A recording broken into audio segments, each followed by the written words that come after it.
Sebagai contoh, bulan Ramadan sebenarnya tidak bertepatan dengan bulan Ramadan yang kita fahami hari ini.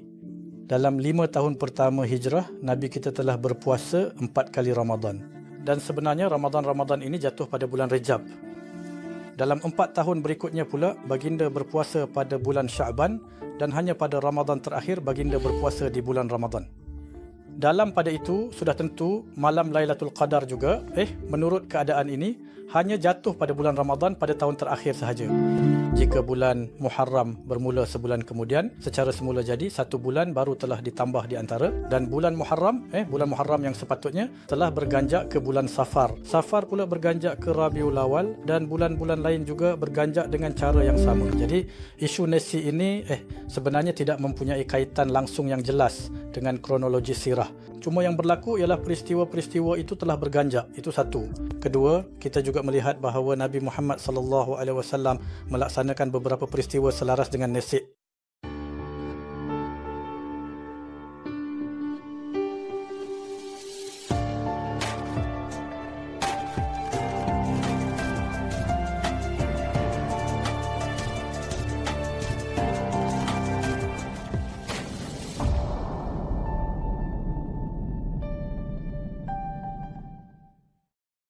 Salam sejahtera kepada semua dari Sekolah Istanbul.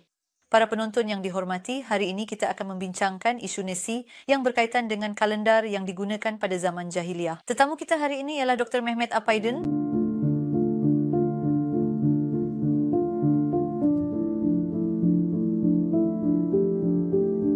Selamat datang, Ustaz. Selamat datang. Apa khabar? Terima kasih banyak. Apa khabar? Kami juga sangat berterima kasih. Terima kasih, Ustaz. Ustaz, dalam program-program kita sebelum ini, kita telah menyentuh tentang kronologi sirah, kajian-kajian anda berkaitan dengannya, serta metodologi yang anda gunakan. Hari ini kami ingin berbincang dengan anda mengenai isu nasi. Pada zaman jahiliyah, berkaitan dengan pembacaan kalendar dan penentuan masa, apakah sebenarnya isu nasi ini? Bagaimana anda akan mendefinisikannya?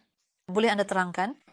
Terima kasih. Dalam video sebelum ini, kami juga telah menyentuh secara ringkas tentang isu nasi.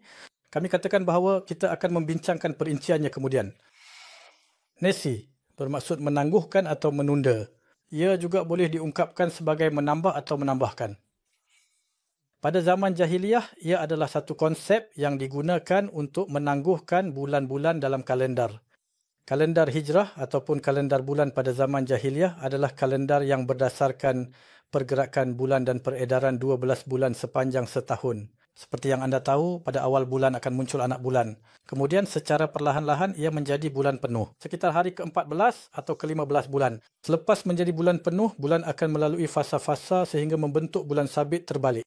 Fasa-fasa ini berlaku dalam tempoh 29 lebih sedikit hari, iaitu sedikit melebihi 29 hari. Dan 1 bulan pun lengkap. Apabila 12 bulan ini digabungkan, ia membentuk 1 tahun kalendar hijrah atau 1 tahun kalendar bulan pada zaman jahiliyah. Tahun ini secara normal berbeza dengan kalendar matahari Masehi, di mana kalendar matahari merujuk kepada satu pusingan penuh bumi mengelilingi matahari dalam setahun. Terdapat perbezaan kira-kira 10,5 hari antara kedua-duanya. Amalan nasi yang telah dipraktikkan sejak zaman Assyria dan kemudiannya diamalkan juga oleh orang Yahudi ialah satu penambahan yang dibuat untuk menyelaraskan kalendar bulan dengan kalendar Masehi, iaitu kalendar matahari, dan dengan itu mengekalkan bulan-bulan tersebut tetap pada musim-musim tertentu. Katakanlah kita ingin supaya bulan Ramadan sentiasa jatuh pada musim sejuk atau musim haji sentiasa jatuh pada musim bunga, bulan Mac, maka kita perlu menambah sekurang-kurangnya 1 bulan setiap 2 atau 3 tahun. Orang Arab pada zaman jahiliyah juga telah menambah bulan dalam setahun melalui amalan yang kita panggil nasi, dan mereka cuba mengekalkan bulan-bulan itu tetap pada tahun tertentu. Jadi, bagaimana penggunaan dan kesan isu nasi pada zaman jahiliyah terhadap kronologi sirah? Sekarang, disebabkan amalan nasi pada zaman jahiliyah, kalendar yang sepatutnya berasaskan bulan telah berfungsi seperti kalendar Masihi. Maksudnya 1 tahun telah dipanjangkan sehingga hampir bersamaan dengan 365 hari. Namun, secara zahirnya, kita tidak dapat membezakan perkara ini daripada kalendar bulan yang biasa. Oleh sebab itu, kehidupan Nabi Muhammad SAW telah dipengaruhi oleh semua peristiwa ini. Tarikh kelahirannya berbeza dan tarikh-tarikh lain juga berbeza. Kerana sepanjang hidupnya, baginda sebenarnya hidup mengikut kalendar matahari. bukan kalendar bulan. Berkaitan dengan kelahiran Nabi Muhammad SAW, maklumat dalam sumber-sumber yang menyatakan bahawa baginda dilahirkan pada hari Isnin, 12 Rabiul Awal dan 53 tahun sebelum hijrah. Jika faktor nasi tidak diambil kira, tarikh ini kira-kira bersamaan dengan bulan April tahun 1971. Namun, apabila kita mengambil kira nasib, menurut penemuan saya, tarikh kelahiran itu sebenarnya jatuh 10 bulan lebih awal, iaitu pada penghujung bulan Jun tahun 570. Perbezaan 10 bulan antara kedua-dua tarikh itu bersamaan dengan bulan-bulan tambahan yang telah dimasukkan oleh orang Arab Jahiliyah ke dalam kalendar sepanjang tempoh tersebut. Dan ini tidak dilakukan pada setiap hujung tahun, tetapi hanya pada hujung tahun-tahun tertentu sahaja. Untuk tujuan ini, terdapat seorang pegawai yang dipanggil Kalan Mas dari kabilah Bani Fukaim di Mekah.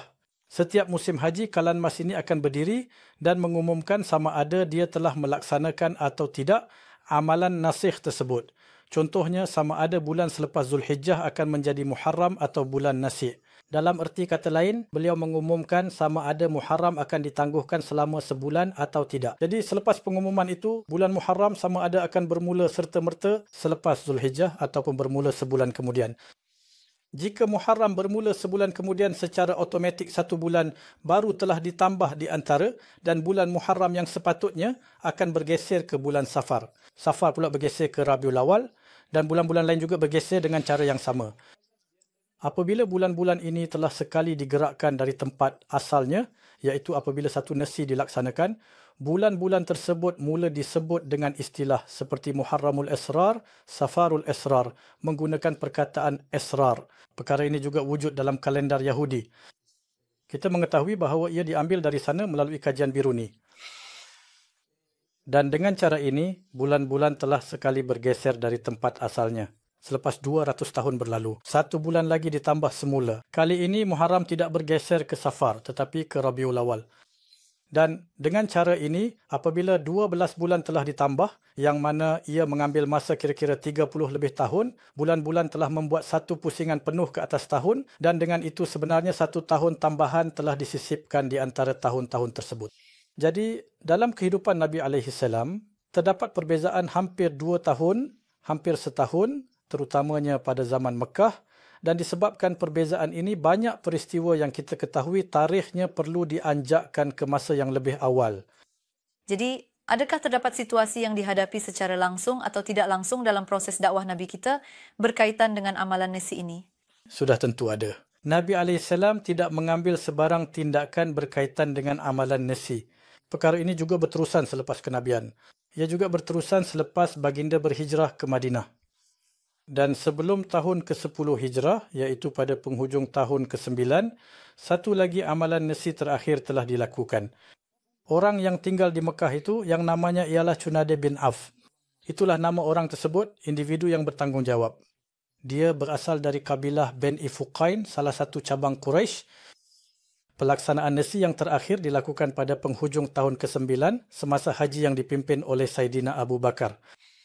Selepas pelaksanaan ini, seperti yang telah kita sebutkan tadi, bulan-bulan dalam takwim kembali ke tempat asalnya. Maksudnya Muharram telah kembali ke Muharram yang sebenar setelah melalui 12 kitaran. Dan apabila ia telah tetap, Muharram pun dikenali sebagai Muharramul Akbar. Safarul Akbar. Haji juga dikenali sebagai Haji Akbar.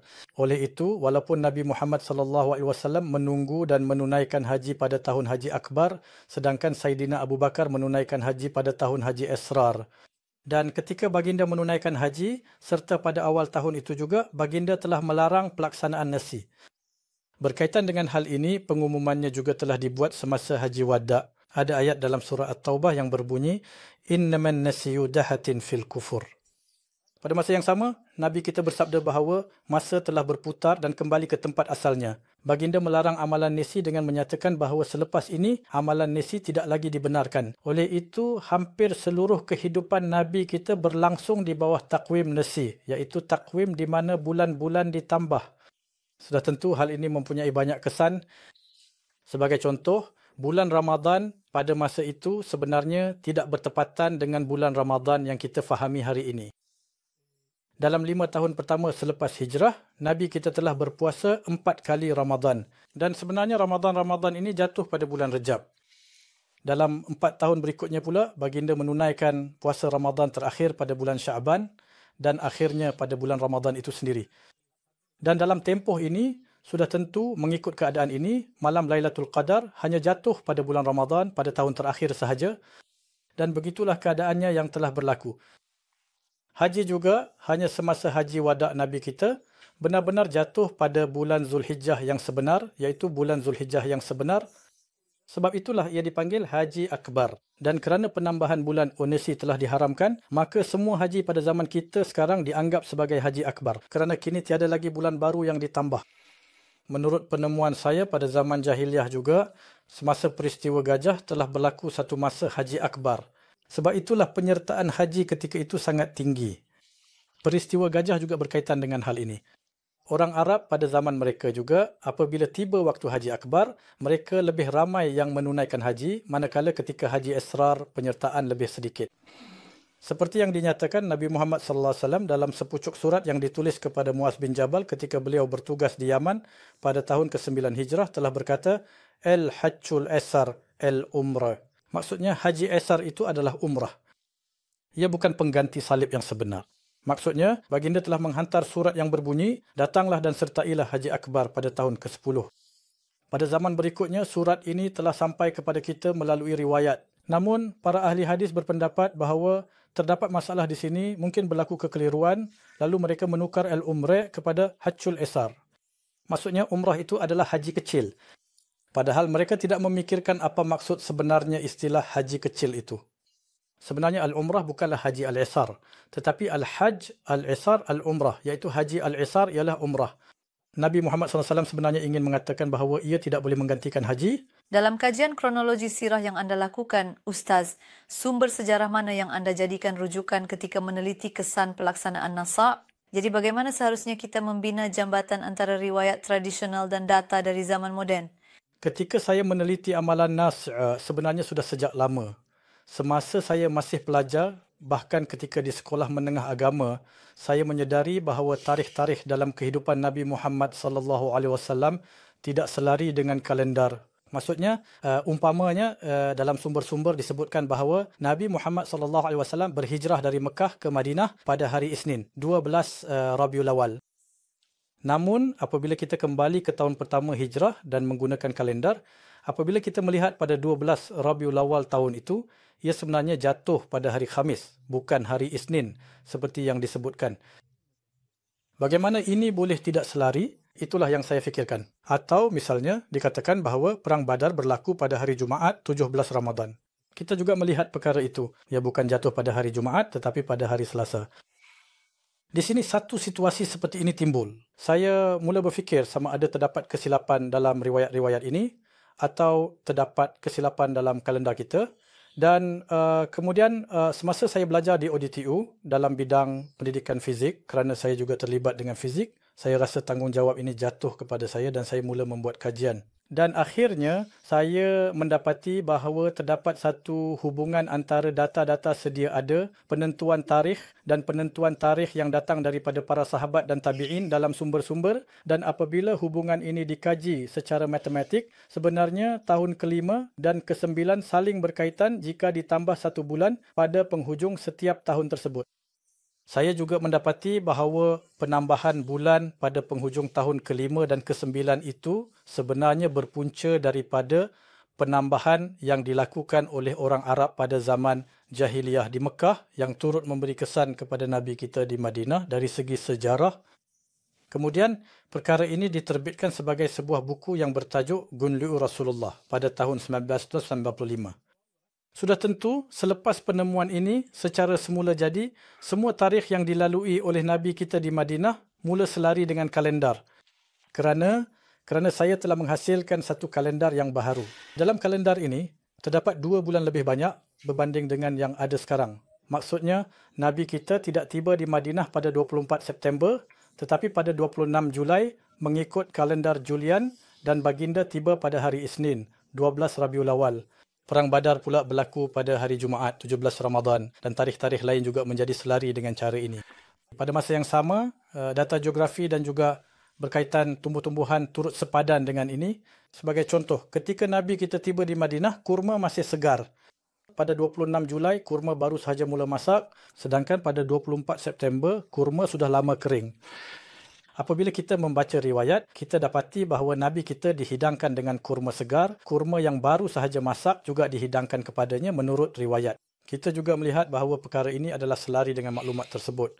Dan apabila kita menambah aplikasi-aplikasi ini ke dalam kalendar, kerana tarikh-tarikh peristiwa itu sepadan, kita juga boleh mengukur jarak antara satu sama lain, dan saya telah menentukan semua ini berdasarkan data astronomi, dan kemudian dalam kajian kronologi sirah saya yang saya lakukan bertahun-tahun kemudian, saya cuba menetapkan tarikh setiap peristiwa ini satu persatu dengan menggunakan data astronomi juga. Jadi ia bukan sahaja sepadan sepenuhnya dengan riwayat, malah juga disahkan oleh data astronomi.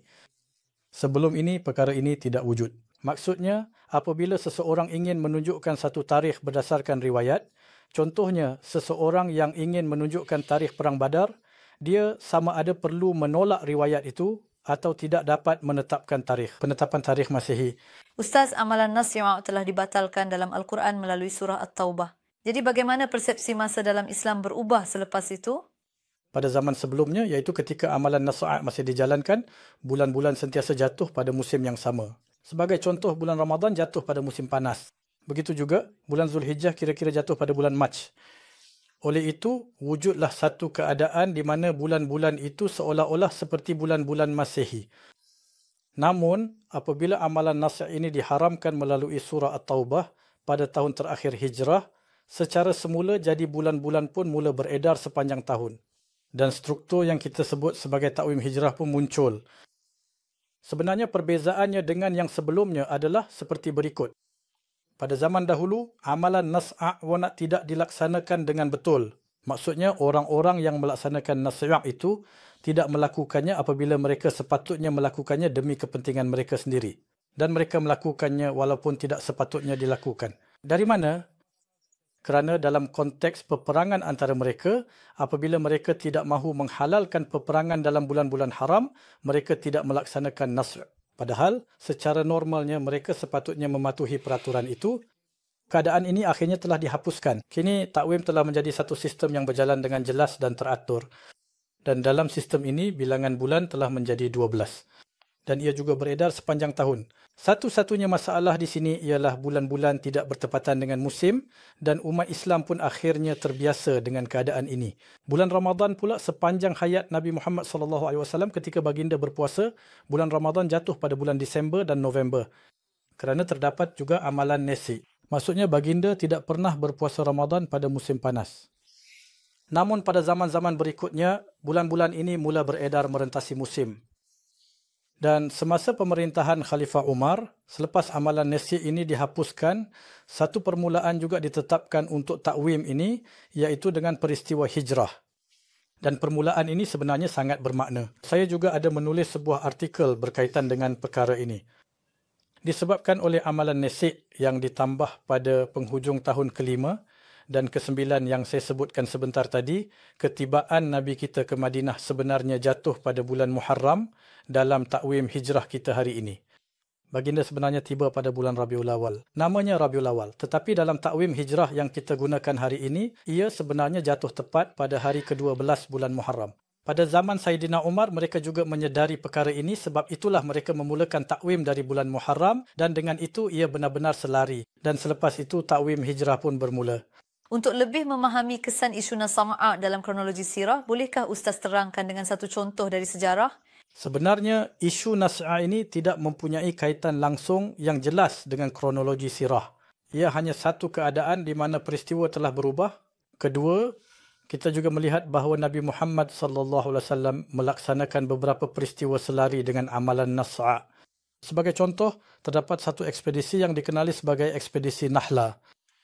Di situ, apa sahaja bulan yang digunakan oleh orang Arab Jahiliyah, Nabi kita juga akhirnya bertindak berdasarkan bulan tersebut dan oleh itu mereka boleh bertembung pada waktu itu.